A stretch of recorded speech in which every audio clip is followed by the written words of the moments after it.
Welcome back, everyone. Glad to have you with us for another commentary series on the writings of Ajmal. Remember, if this is your first time joining us, he shares his work, all his thoughts and his art on his website, theborderofamind.com. Oh, yeah.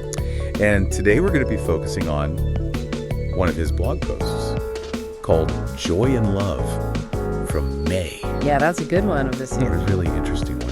And This piece really got me thinking about what it means to live a fulfilling life, you know? okay, so for our listeners out there, can you break down what Ajmal is really trying to say here? Yeah, so I think that the core argument here is that joy and love are divine gifts, you know? They're not just these fleeting feelings of happiness and affection that we get. So they're different. Yeah, he's saying that happiness and affection are often tied to external things. They depend on circumstances. So like getting a promotion or winning the lottery. Exactly, like if things are going a certain way in our lives, that's when we experience those.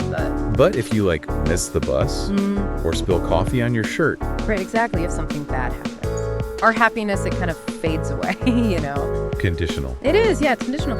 Ajmal uses a really good example in the post. He talks about happiness being dependent on something pleasing you, meaning if the situation changes, your happiness also changes. Wow, that's really interesting. Yeah, and that's not the case with joy and love, right? Okay, so how does he define joy and love then? So for Ajmal, these are qualities that come from within.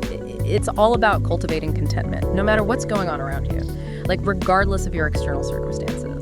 And then love.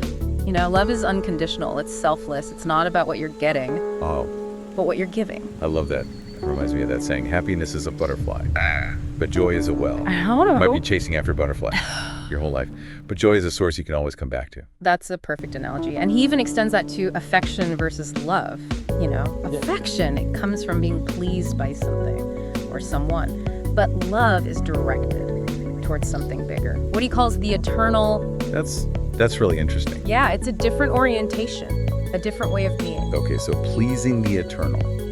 What do you think he means by that? Well, it's definitely thought-provoking. I think it has to do with aligning yourself with a higher purpose, acting with selfless compassion, and just striving to embody love in its purest form. So it's not about receiving validation or praise. No, it's about giving of yourself freely, you know, unconditionally. So it's more than just romantic love or familial love. It is, yeah. There's something bigger. It's something much grander. And that brings us to his conclusion. And it's a powerful one.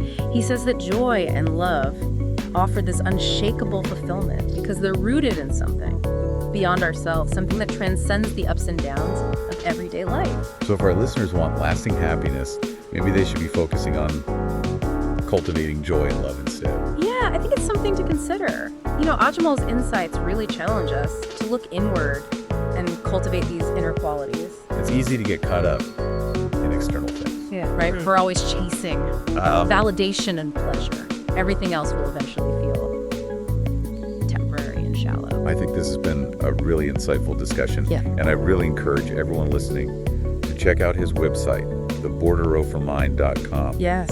And explore his work for themselves. His writing is full of these profound nuggets of wisdom. And his art is really captivating. It's a real feast for the mind and soul. Absolutely. So for those of you who enjoyed this deep dive, be sure to stay tuned for future episodes in our commentary series as we continue to explore more of Ajmal's insightful work.